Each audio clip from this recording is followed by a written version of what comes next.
Jack Morrison had made exactly 3 mistakes in his life that he'd admit to. The first was trying to eat gas station sushi in Nevada. The second was telling his mother-in-law that her casserole had character. The third was clicking accept all on a terms of service agreement without reading it. That third mistake was why he was currently standing in a sterile white room aboard an alien space station, surrounded by creatures that looked like they'd escaped from a fever dream, while a 7-foot-tall reptilian in an official-looking uniform explained how he was probably going to die. "Welcome to the Galactic Survival Assessment Program," Commander Vrel announced, his forked tongue flicking between words. His scales were a professional gray, and his eyes held the tired patience of someone who'd given this speech 847 times before.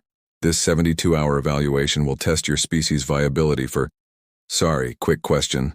Jack raised his hand. "Is this the team-building retreat? Because the email said something about trust exercises in Myers-Briggs." Vrel's nictitating membranes blinked sideways. "This is a survival test on a Class 7 death world. Approximately 43% of participants experience fatal outcomes. Right, but is there going to be a ropes course, or—" The other test takers stared at Jack with what he was beginning to recognize as universal expressions of concern. There was Glip, an insectoid creature whose chitinous plates were already rattling with anxiety. Norca, a proud avian being with crimson feathers and talons that could probably disembowel a bear, stood with warrior-stiff posture. And Tesh, who appeared to be a sentient puddle of translucent goo, was quietly vibrating in what Jack assumed was fear. "You signed the waiver," Vrel said, pulling up a holographic document. "See? I acknowledge the substantial risk of death, dismemberment, or consumption by hostile fauna." Jack squinted at the text. "Huh, thought that was about the lunch buffet. How did your species even develop space travel?" Norca muttered, his beak clicking in disapproval. "Spite, mostly," Jack said cheerfully. "And caffeine. Speaking of which, is there coffee on this death planet?" Vrel closed his eyes and counted backward from 10 in 3 different languages. In his 847 previous tests, he'd seen species approach the challenge with reverence, terror, or grim determination. Never had he encountered someone who seemed to think this was a mild inconvenience. The transport shuttle was worse. While Glip chittered prayers to 17 different deities, and Norca sharpened his talons with ritualistic intensity, Jack pressed his face against the viewport like a kid at an aquarium. "Oh man, that sun's a red giant. I read about these. Do you think the UV index is going to be insane?" "The UV radiation will cause cellular degradation in most species within 4 hours, Vrel confirmed. "Sick. I should have brought better sunscreen." Tesh made a sound like water going down a drain, apparently their species equivalent of a whimper. "We're all going to die," they burbled. "Not all of us," Norca said proudly. "My people have survived the trials of Krathnor, where only the strongest—" "Dude, is that a tree?" Jack had his face pressed so hard against the viewport his nose was squishing sideways. "That tree's like 1,000 feet tall. That's sick." "That tree produces spores that cause respiratory paralysis," Vrel said. "Nature is so metal." The commander turned to his second-in-command, a slug-like creature named Phlox. "Check the humans' file again. Make sure we didn't accidentally grab one of their warrior casts." "This is a standard human," Phlox confirmed, reviewing data. "Middle management, suburban habitat. Hobbies include—" She paused. Oh no. "What?" "Hiking, camping, fishing, and something called backyard barbecue competitions." Vrel felt the creeping sensation that this test was going to be one for the records. He just didn't know which records yet. The drop pods hit the surface of Designation 7 with all the subtlety of meteors. Jack's pod door hissed open, and he was immediately greeted by what could only be described as Earth's greatest hits, but worse. Thick jungle surrounded him, but the plants were all wrong. Purple and orange foliage that seemed to writhe even without wind. The air was humid and smelled like a combination of rotting fruit and electrical fire. Something screamed in the distance, a sound that suggested both "I'm hungry" and "I'm venomous." "Yep," Jack said, stepping out and stretching. "Australia, but everywhere, got it." 300 meters away, Glip's pod opened and immediately released a cloud of toxic pollen. The insectoid stumbled out, already wheezing. can't breathe. Everything hurts. 500 meters in another direction, Norca burst from his pod with a war cry, immediately spotted a bear-sized predator with too many teeth, and charged it with honor-bound fury. The predator looked almost offended before it charged back. Tesh, meanwhile, had landed in a clearing and was desperately searching for water. Any water. The puddle they found and dove into turned out to be concentrated acid. They oozed out quickly, several shades lighter and making sounds of profound regret. Aboard the orbital monitoring station, Commander Vrel watched 4 split screens with practiced efficiency. His crew had already started taking bets. 3 hours until the insectoid builds a death shelter, offered Phlox. 2 hours until the avian's honor gets him killed, countered Zrix, the navigation officer. 1 hour until the aquatic dissolves, said another crew member. And the human? Vrel asked. They all watched Jack's screen. He was picking up rocks, examining them, putting some in a pile, discarding others. Then he found a straight branch, tested its weight, and nodded with satisfaction. Is he having a mental breakdown? Phlox asked. Jack, oblivious to his orbital audience, was actually having a pretty good time.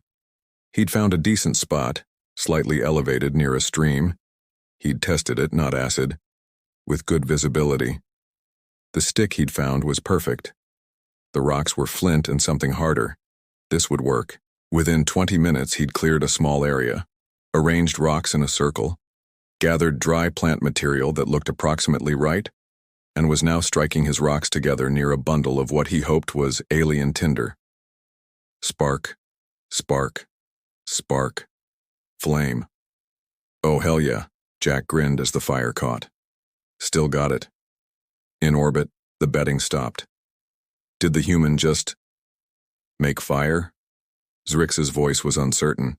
Primitive combustion technology, Vrel confirmed, checking his sensors. Using only naturally occurring materials in under 30 minutes. Is that normal for humans? Vrel pulled up Jack's file again. He'd been so focused on checking for military training or survival certifications that he'd missed the obvious context. It says here that humans teach camping to their juvenile offspring as recreation. The bridge went silent. By hour 3, the split screen told a story of divergent fortunes. Glip had managed to weave some large leaves into a shelter-like structure and was lying inside it, chittering what sounded like last rites. Norca had fought the predator to a standstill, which meant they'd both retreated with injuries, though the warrior refused to show pain. Tesh had found actual water and was slowly reconstituting. Jack had a fire, a basic lean-to shelter, 3 different types of tools, and was currently roasting something he'd killed with a thrown rock. What is he eating? Phlox asked. Scanning. It's a Dendrax rat. Highly aggressive, venomous bite known to hunt in packs. And he's just eating it? He appears to have removed the venom glands and cooked it thoroughly. Vrel's tail twitched, his species equivalent of a nervous tick. Pull up human evolutionary data, all of it. As his crew compiled the information, Vrel watched Jack finish his meal, bank his fire, and settle into his shelter. The human appeared to be humming. A recreational sound pattern. Commander. Phlox's voice was quiet. You need to see this. The data painted a terrifying picture. Humans were persistence hunters. They evolved by literally chasing prey until it died of exhaustion. They could eat a wider variety of foods than almost any other sapient species. They had evolved on a planet so hostile that they'd developed the ability to sweat poison out of their skin, heal from injuries that would kill most species, and, most disturbingly, they did all of this while maintaining complex social bonds and abstract reasoning. They evolved by refusing to die, Vrel whispered. On the screen, Jack had started snoring. The survival test was 3 hours old, and Commander Vrel realized he might have made his 848th mistake. Dawn on Designation 7 came with all the subtlety of a flashbang grenade. The planet's red giant sun crested the horizon, bathing the jungle in crimson light and immediately raising the ambient temperature to what Jack estimated was really freaking hot. He woke up, stretched, and immediately checked his fire. Still had embers. Good. He'd need to find food soon and probably improve his water situation. The stream was okay, but he didn't trust it completely. Maybe he could build a basic filtration system with sand and charcoal. 300 meters away, Glip was experiencing what could only be described as existential shock at being alive. The insectoid had spent the entire night convinced every sound was death approaching. Now in daylight, they realized they'd somehow survived. Norka was in worse shape physically. The wound from yesterday's battle was infected, but his warrior pride kept him upright. He would not show weakness. He would endure. He would probably pass out from blood loss in a few hours, but he'd do it with honor. Tesh had managed to find a small pool and spent the night in it. They were alive, hydrated, and deeply traumatized. Jack, meanwhile, was improving his campsite. Okay, so the shelter's fine for now, but I need better insulation, he muttered to himself, weaving flexible branches into a tighter lattice. And if I'm here for 3 days, I should probably set up some basic amenities. In orbit, Vrel stared at his morning report. He slept for 8 hours, uninterrupted. Maybe he's injured and hiding it, Phlox suggested hopefully. Vital signs show he's in better condition than when he landed. His heart rate actually decreased overnight. That's not possible. The planet's nocturnal predators appear to have avoided his camp entirely. Vrel pulled up thermal imaging from last night. Several large predators had approached Jack's fire, observed it, and left. They learned. In one night, the human made fire. Fire is dangerous. The predators associated the human with danger and adapted their behavior. Vrel's claws clicked against his console. Check the difficulty calibration. Make sure the human simulation parameters are correct. By mid-morning, Jack had built a rudimentary water filtration system using a hollow log, sand, gravel, and charcoal from his fire. He'd also set several traps along game trails. Nothing fancy, just basic snares that would probably work on the alien equivalent of rabbits. He was testing the filtered water, tasted fine, bit minerally, when he heard the sound of someone crashing through the underbrush. Glip stumbled into the clearing, looking half dead. Their compound eyes locked onto Jack's camp, the fire, the shelter, the organized tool collection, and their antennae went rigid with shock. Have I died? Glip chittered. Is this the afterlife? Nah, man, you're good. You okay? You look rough. You have fire and structure and processed water. Glip's voice was rising. How long have you been here? Like 16 hours? You want some food? I caught some of those lizard things this morning. Glip approached slowly, as if the camp might be a hallucination. Jack offered a piece of cooked meat on a flat stone. The insectoid sniffed it suspiciously. It's not poison, see? Jack took a bite from his portion. How do you know? I mean, I'm still alive, so either it's fine or I'm really lucky. Jack shrugged. Also, I watched what other animals were eating and figured if it's good enough for something with similar biology, probably okay for me. Over the next hour, Norka arrived, limping but proud, followed by Tesh, who'd gotten lost twice. They all stood at the edge of Jack's camp with identical expressions of disbelief. You have conquered this place, Norka said with awe. Conquered? Nah, just camping. Though I gotta say the lack of coffee is really the worst part. You guys want to learn some basic survival stuff? Might make the next couple days easier. What followed was the strangest teaching session in galactic history. Jack showed Glip how to identify safe water sources and build proper shelter. He taught Norka about treating wounds with clean water and plant-based poultices. After testing several plants on himself first, to everyone's horror, he helped Tesh find a better water source with fewer predators. Your species does this for recreation? Glip asked while learning to build a fire. Oh yeah, camping's huge back home. Some people spend their whole vacations doing this stuff. But why? Jack thought about it. I don't know. Because it's fun? Because it's good to know you can survive if you need to? Plus, like, nature's nice. Trees and stuff. The trees here produce paralytic toxins. Yeah, but they look cool. In orbit, Vrel had compiled a new report for his superiors. It read, Day 1 status. Test proceeding normally for 3 participants. 4th participant, human, has established semi-permanent settlement, socialized with other participants, and appears to be treating lethal environment as mild outdoor recreation. Recommend review of human difficulty parameters. The reply came back quickly. Difficulty calibration confirmed correct. Human behavior within expected parameters for species. Continue observation. Vrel read that message 3 times. Expected parameters? Phlox pulled up humanity's file on the galactic database. Most of it was marked with warnings. Caution, persistence hunter. Caution, omnivorous diet. Caution, pack bonding behavior. Caution, recreational risk-taking. At the bottom, in large text, note, humans have been observed to engage in voluntary survival simulations for entertainment. Treat all reports of camping, hiking, or extreme sports as evidence of species-wide comfortable relationship with mortality. Oh no, said Vrel. By the end of day 1, Jack's camp had expanded into what could generously be called a compound. He'd built a better shelter, established a reliable food source through his traps, created a water filtration system, and even started a small pile of useful materials for future projects. The other 3 participants had their own camps now, but they kept returning to Jack's to trade tips, share food, and generally exist near the only being on the planet who seemed to think this was all perfectly normal. Tomorrow I'm thinking about building a proper fire pit, Jack said as the sun set. Maybe see if I can make some basic pottery if the soil's right. Could be useful. The test ends in 2 days, Norka pointed out. Yeah, but might as well leave the place better than I found it, right? Glip, Norka, and Tesh exchanged glances. They'd all had the same thought. This human was insane. But he was the reason they were all still alive, so they'd keep that opinion to themselves.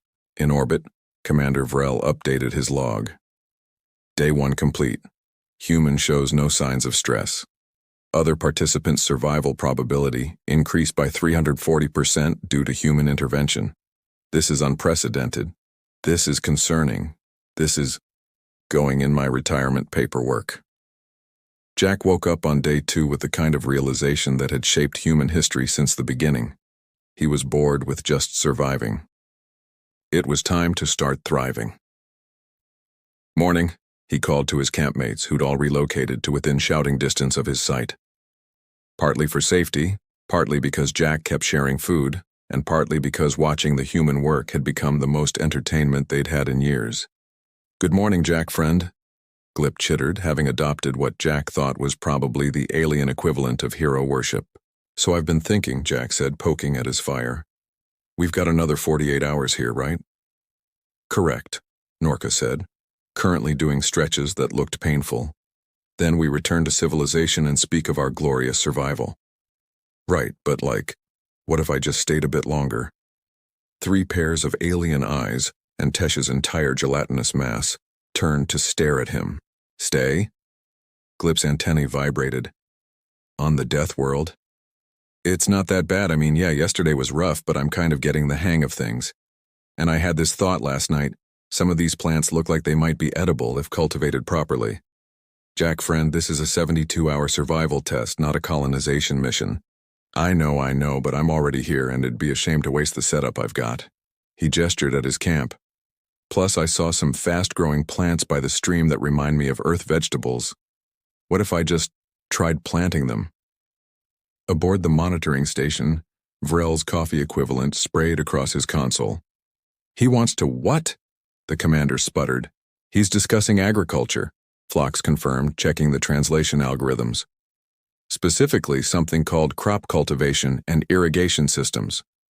It's day 2. Day 2. Most species are still in pure survival mode. Should we intervene? Vrel stared at the screen where Jack was now sketching plans in the dirt with a stick, explaining to his confused audience about soil composition and water management. I don't know. Is there a regulation against this? There wasn't. Nobody had ever needed to write one. By mid-morning, Jack had marked out a small plot of cleared land near his camp. Using a sharpened stick, he'd actually made a pretty decent digging tool at this point. He'd started tilling the soil. "This is madness," Norka declared. But he was also helping clear rocks from the plot because the human had shared breakfast and it felt rude not to help. "It's called agriculture," Jack corrected. "Humans have been doing it for like 10,000 years. It's really not that complicated." "We know what agriculture is," Glip said, hauling a small stone away. "We're confused why you're doing it here. Now. Well, I can't just sit around for 2 days. I need a project." Tesh had taken responsibility for the irrigation system, using their unique physiology to test water flow and help direct a small channel from the stream to Jack's garden plot. They'd stopped questioning the human's sanity around the time he'd taught them a better way to filter water. "These plants here," Jack pointed to some purple vegetation with thick leaves. "They've got a root system similar to potatoes. And these ones with the orange flowers. Might be something like beans. I'm just going to transplant some and see what happens." "And if they're poisonous?" Norka asked. "Then I don't eat them. But if they work out, whoever runs the next survival test here will have a nice surprise." In orbit, Vrel was in an emergency meeting with his superiors via holo communication. "Commander, your report states the human is farming?" Administrator Kreth's 3 eyes blinked in sequence. "Yes, Administrator." "On a designated survival test planet?" "Yes, Administrator." "And you believe this poses a problem because he's not trying to survive anymore? He's trying to improve the planet. Yesterday he mentioned something called sustainability and crop rotation.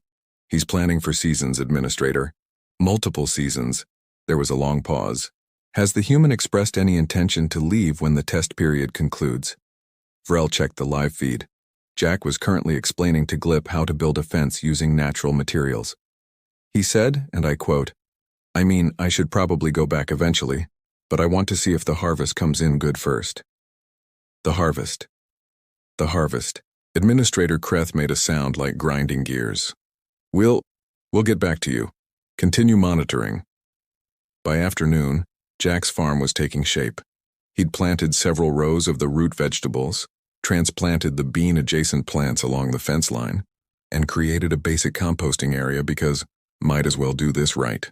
The other test participants had given up questioning him. Glip was actually getting into the gardening, finding it soothing.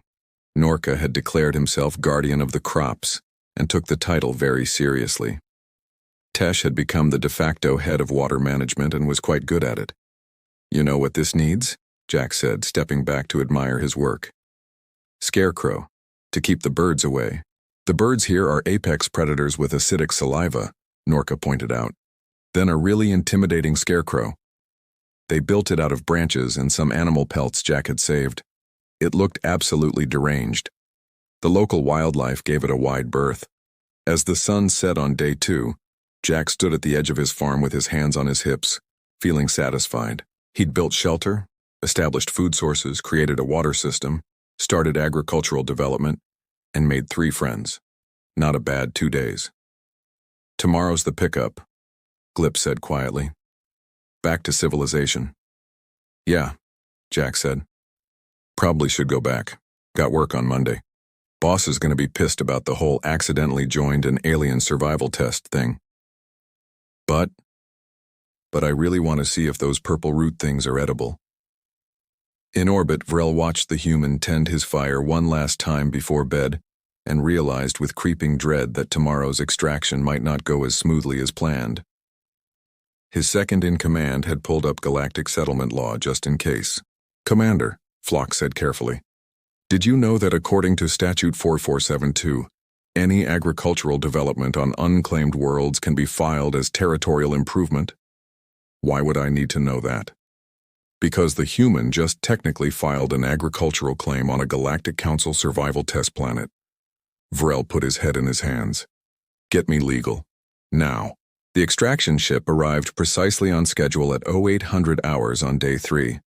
Commander Vrel had barely slept, having spent most of the night in holo conferences with lawyers, council members, and one very confused agricultural claims clerk.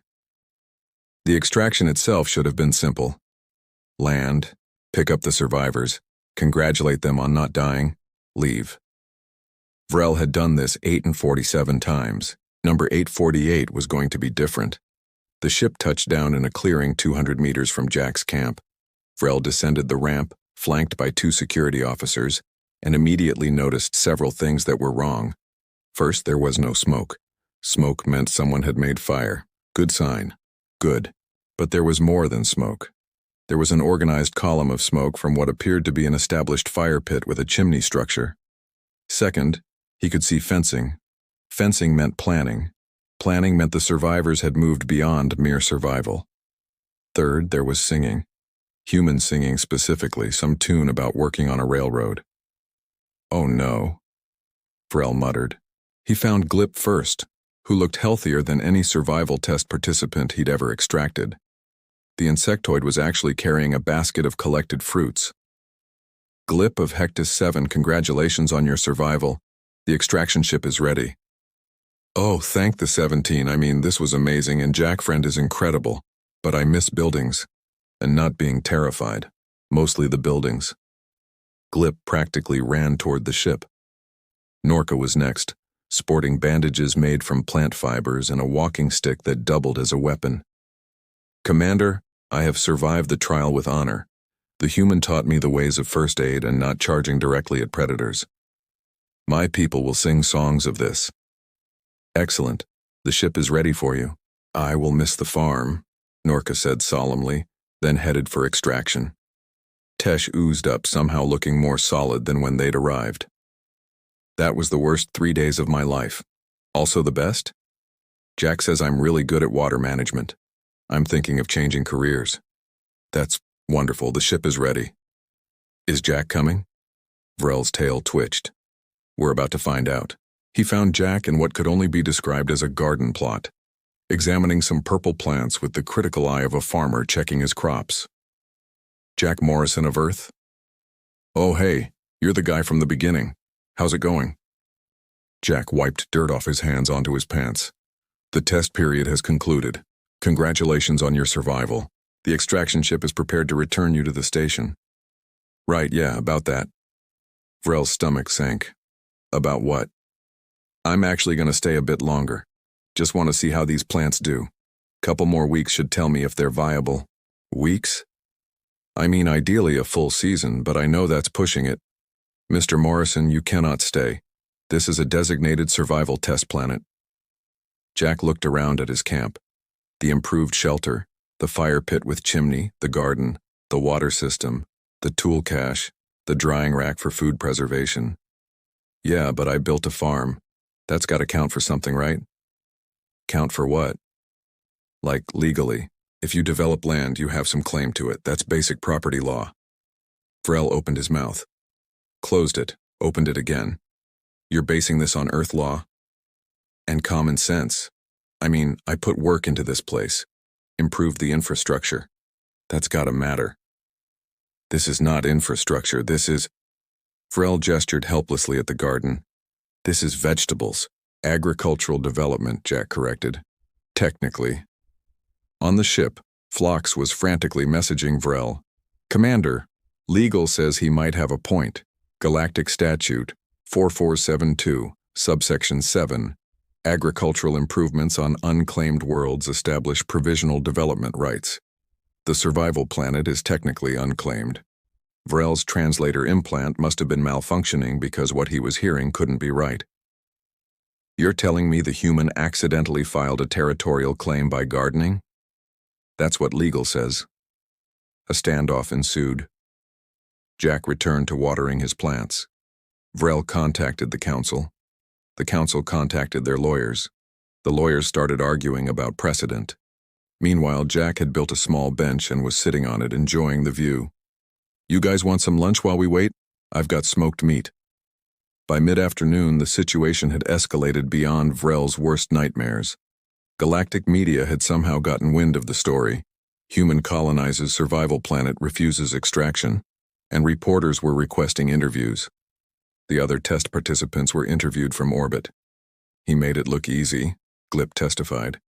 By hour 6, he had fire and shelter. By day 2, he had crops. I thought I was hallucinating. The human is a warrior without equal, Norca declared, but also a farmer, a warrior farmer. This is very confusing for my cultural context. Jack says I'm a natural at irrigation, Tesh added. That was the nicest thing anyone's ever said to me. The council convened an emergency session. Arguments flew about precedent, territorial law, and the definition of development.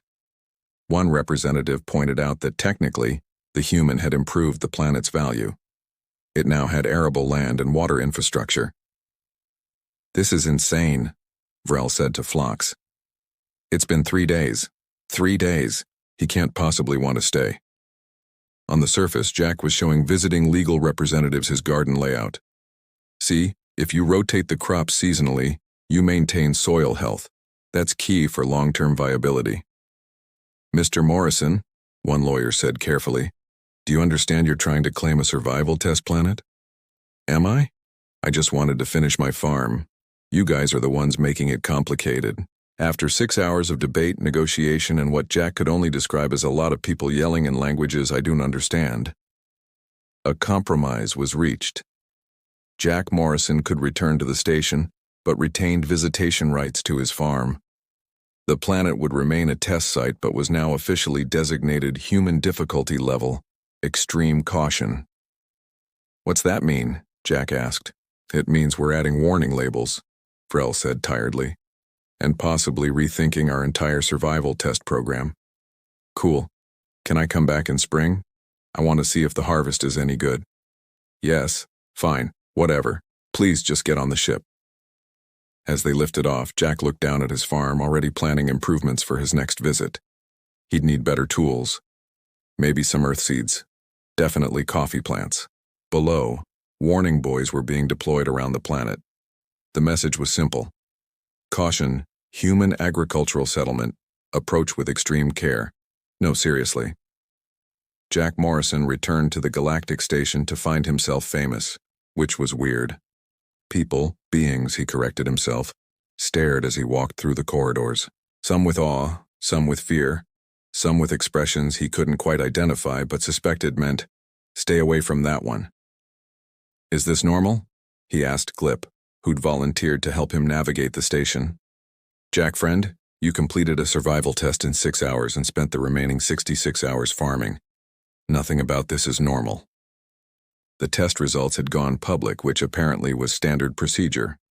What wasn't standard was the amount of attention they were getting. Official survival. Test results. Designation. 7. Participant Glip. Passed. Survival time, 72 hours with assistance. Participant Norca. Passed. Survival time, 72 hours with assistance. Participant Tesh. Passed. Survival time, 72 hours with assistance. Participant Jack Morrison. Exceeded parameters. Survival secured at 6 hours, remaining time spent on agricultural development and infrastructure improvement. The comments section, translated from various languages, was a mess. How is this possible? Humans are terrifying. The human he farmed the death world. This is why we don't invite humans to things. That's actually really impressive, though. Terrifying. Jack's species classification had been updated across multiple databases.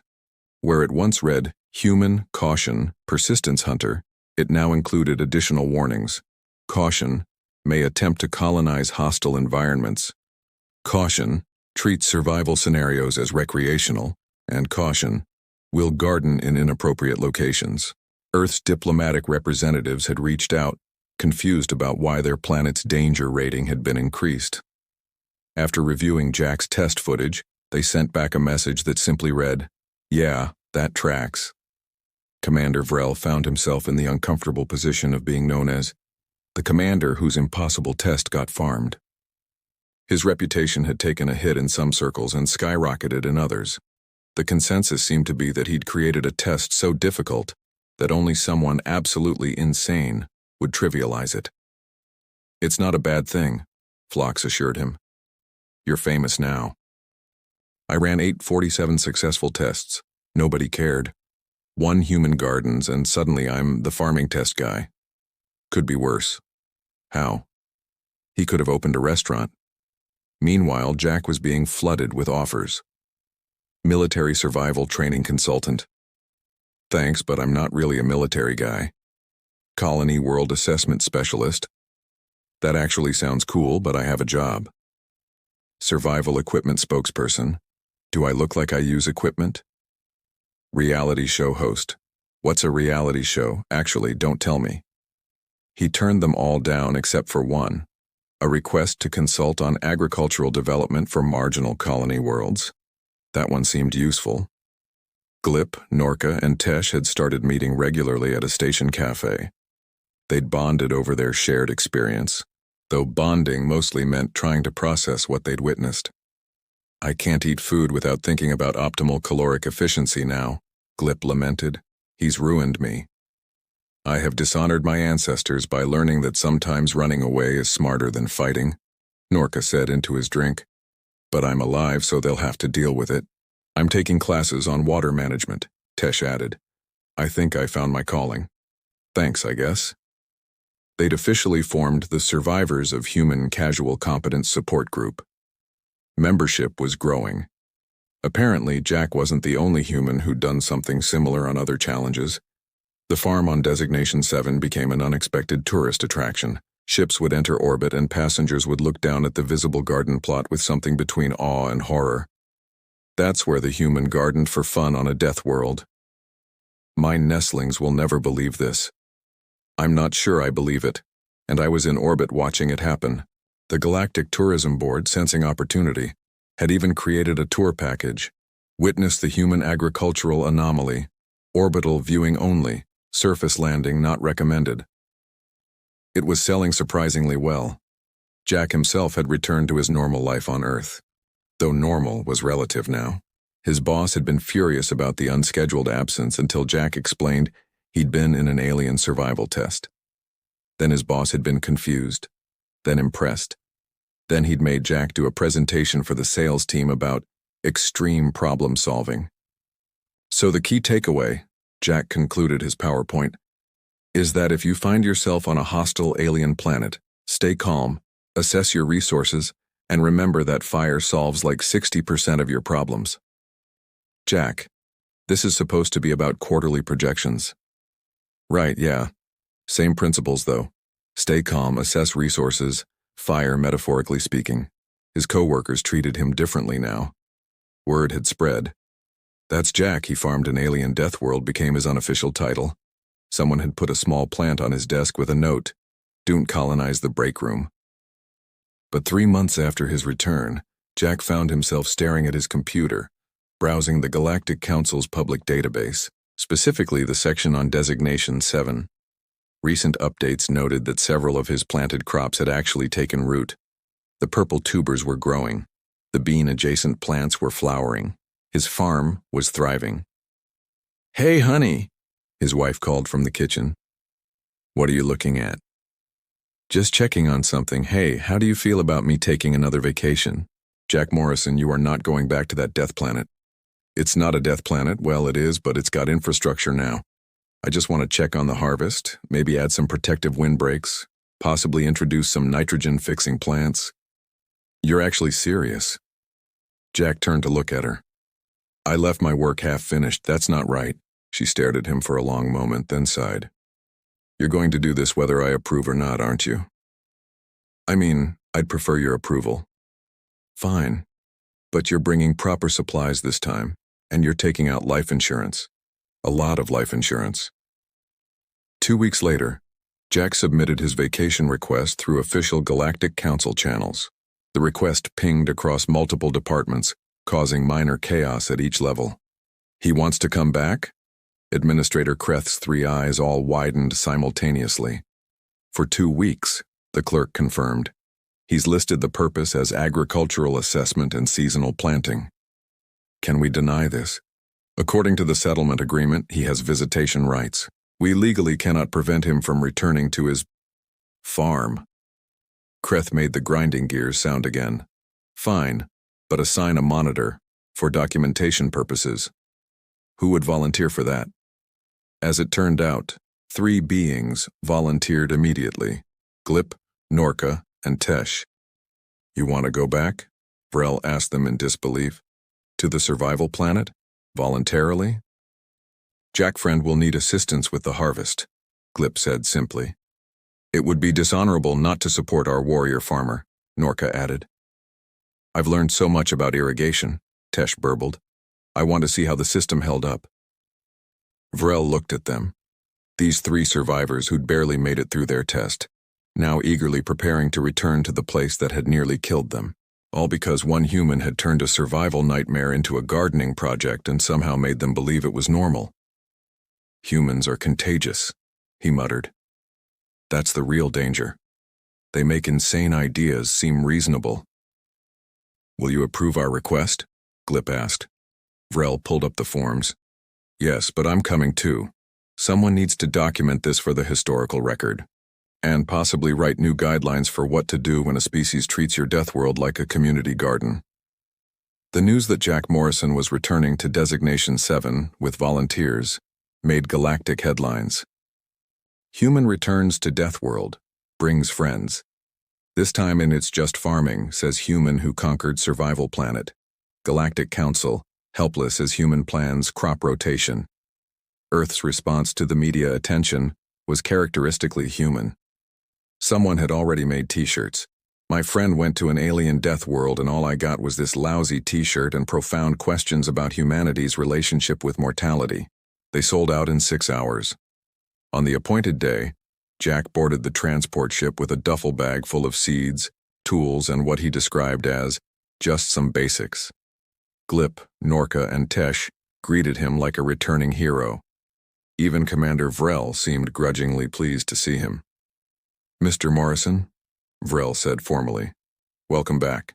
Please try not to colonize anything new this time. No promises. I've been thinking about beekeeping. About what? Pollination. It's going to be important if we want the crops to really take off. Don't worry, I looked up if there are any local equivalents. Found something that should work. Vrel made a note. Update guidelines. Humans may attempt to domesticate local fauna. Prepare accordingly. As the ship approached Designation 7, Jack pressed his face against the viewport, just like last time. But now, instead of just seeing an alien jungle, he could make out his farm. The cleared plot was visible from orbit. The plants had grown. His shelter was still standing. Look at that, he breathed. The windbreak idea actually worked. And those are definitely the purple tubers spreading. Oh man, I hope I brought enough fertilizer. Glip watched their human friend with something they'd never felt before their first test. Genuine excitement about landing on Designation 7. Jack friend has broken us, they said to Norka. Broken? No. He has taught us that survival is merely the beginning. Farming is the true challenge. That's the same thing as being broken. Yes, they landed in the same clearing as before. Jack was the first one out, already jogging toward his farm with the excitement of a kid on Christmas morning. The others followed more cautiously. This was still a death world after all, but even they had to admit the area around Jack's farm seemed calmer, as if the local ecosystem had decided this particular human was more trouble than he was worth, and simply left him alone. Jack stood in his garden, examining his crops with professional scrutiny. The purple tubers had multiplied.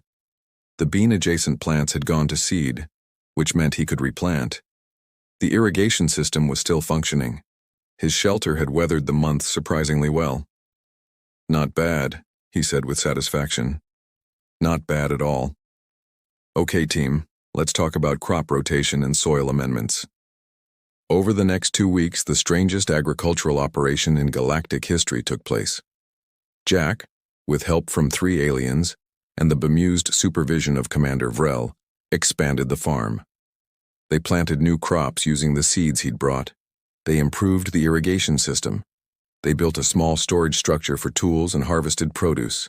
Jack taught them about composting, pest management, those acidic saliva birds were still a problem, and the importance of biodiversity.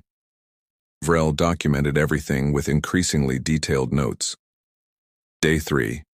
Human has introduced earth plant species. Claims they're companion plants that will help alien crops grow. Concerned this may violate ecological contamination protocols. Too late to stop it. Day 7. Local predators continue to avoid farm area. Human claims it's because he maintains good relations with the wildlife by leaving portions of harvest for them. This seems to be working. Unclear if this is brilliant or insane. Day 12. The insectoid has developed strong opinions about mulch. The avian is writing poetry about the honor of the harvest. The aquatic has created a new irrigation technique that's actually quite innovative. The human has infected them all with agricultural enthusiasm. There is no cure. On the final evening before extraction, the 5 of them sat around Jack's fire pit, sharing a meal made from the harvest. The food was actually good. Not survival rations, but genuine produce grown in alien soil by human stubbornness and interspecies cooperation. This was better than the first time, Glip said, mostly because I wasn't constantly fearing death. The glory of the harvest rivals the glory of battle, Norka declared, which was apparently high praise from his culture. I'm definitely changing careers, Tesh confirmed. Agricultural consulting. Jack says I have natural talent. Vrel, despite himself, was enjoying the smoked tuber he'd been offered. Mr. Morrison, I have to ask, why farming? Out of everything you could do on a hostile planet, why this? Jack thought about it watching the fire. I guess, because survival is about not dying, right? But farming is about making something grow. It's the difference between just existing and actually living. Plus, he grinned, my grandpa always said if you can grow food you're never really helpless seemed like good advice. Your grandfather was a farmer? Nah, he was an accountant. But he had a garden. Taught me everything I know. Vrel made a mental note. Human agricultural knowledge is passed down through generations as basic cultural knowledge. This explains everything. This explains nothing. I need a vacation. When they left the next morning, the farm was in even better shape than when they'd arrived. Jack had left detailed notes, translated into multiple languages, on crop care, posted prominently in the shelter. He'd also left a sign, Jack's farm, please respect the crops. Visitors welcome, watch out for the spiky plants near the north fence, they bite. As the ship broke orbit, Jack looked down one last time at his farm, now clearly visible from space as an oddly geometric green patch in the jungle. You think it'll still be here next time, he asked. You're planning a next time? Vrel's voice was tired but unsurprised. Well, yeah, I want to introduce proper crop rotation. That's at least a few visits. Behind them, Glip, Norka, and Tesh were already planning their own return trips. They'd learned something important during those 3 weeks. Humans didn't just survive hostile environments. They made friends in hostile environments, they built communities in hostile environments, and they left those hostile environments better than they found them. It was terrifying and inspiring in equal measure. Back on the station, Jack's second visit became even bigger news than the first. The survival test planet was now officially nicknamed Morrison's Garden in informal communications. The Galactic Council had updated their protocols with an entire new section. Guidelines for human interaction with survival scenarios. The guidelines included such gems as, if a human begins discussing long-term planning during a survival test, extraction may become complicated. Agricultural development by humans should be considered a feature, not a bug. Never underestimate a species that gardens for recreation. Earth's rating in the galactic community had shifted again. No longer just persistence hunters or endurance specialists, humans were now also classified as aggressive terraformers and recreational survivalists. Some species found this threatening. Others found it oddly comforting. If things ever went really wrong, you'd want a human around. Jack returned to his normal life once more, but now his desk plant collection had expanded significantly. He'd brought back seeds from Designation 7 properly cleared through quarantine and was growing them in his apartment. They were thriving. His co-workers had stopped being surprised. That's an alien plant, isn't it? Someone asked. Yeah, it's from the death world. Needs lots of sun and medium water. Pretty easy to care for, actually. Of course it is. 6 months later, Jack received an official communication from the Galactic Council. He opened it with curiosity and a little trepidation. It was a formal request. Would he be interested in consulting on agricultural development for 3 new colony worlds? They were harsh environments, unsuitable for most species' standard settlement approaches, but they had potential, and the council thought a human perspective might be valuable. The pay was good. The challenge was interesting. And all 3 planets had climates he'd have to research and adapt to. Jack read through the details twice, then called his wife. "Honey, remember how you said I should find a hobby that wasn't potentially fatal?" "Yes. Good news, I got offered a job doing my potentially fatal hobby professionally. That's like a net neutral, right?" She sighed deeply. He could hear her smiling. "You're impossible. When do you leave?" 3 months. I need to research growing seasons and check if any earth crops will adapt to. Just say yes to the job, Jack. Already did. I'm checking if Glip, Norka, and Tesh want to come. We made a good team. In orbit above Designation 7, Commander Vrel was training a new batch of test administrators. His final piece of advice had become legendary. Remember, the test is designed to be survivable but difficult. Most species will struggle, some will fail, and if you're very unlucky, you'll get a human who treats your carefully designed death world like a vacation spot and starts farming. If that happens, just document everything and try not to let them colonize too much. You can't stop them. Nobody can. They're humans. The new administrators nodded nervously, taking notes. Any questions? One raised a tentacle. "Commander, is it true you're planning to retire?" "Yes. I've been offered a position consulting on survival test design, specifically making them human-proof." "Is that possible?" Vrel thought about Jack Morrison, currently probably planning his next agricultural venture on some unfortunate planet. "No, but someone has to try." Far below on the surface of Designation 7, Jack's farm continued growing. The crops he'd planted had spread naturally, creating a small ecosystem of earth and alien plants coexisting. Local wildlife had adapted to the new food sources. The shelter he'd built was now used by smaller creatures as protection from predators. In a way, he'd done exactly what humans had always done, found a hostile environment and made it home. The test had ended long ago, but Jack Morrison's legacy continued, not through violence or conquest, but through the simple, stubborn insistence that anywhere could be improved with enough work, patience, and the willingness to get your hands dirty. And maybe, just maybe, that was the most human thing of all. Galactic Council Internal Memo. 3 years later. Subject: Human Agricultural Impact Assessment. Following the Morrison incident and subsequent human involvement in marginal world development, this council has compiled data on human agricultural consultation outcomes. Colony World Theta, 9, previously rated uninhabitable. Human consultant established sustainable farming within 8 months, now rated challenging but viable. Population, 50,000 and growing. Colony World, Sigma 12, previous settlement attempts failed, 4 attempts over 20 years. Human-led team established successful agriculture in 6 months. Settlement now self-sufficient. Designation 7, Morrison's Garden. Original survival test planet. Now features thriving mixed-species farming community. Tourism revenue exceeds expectations.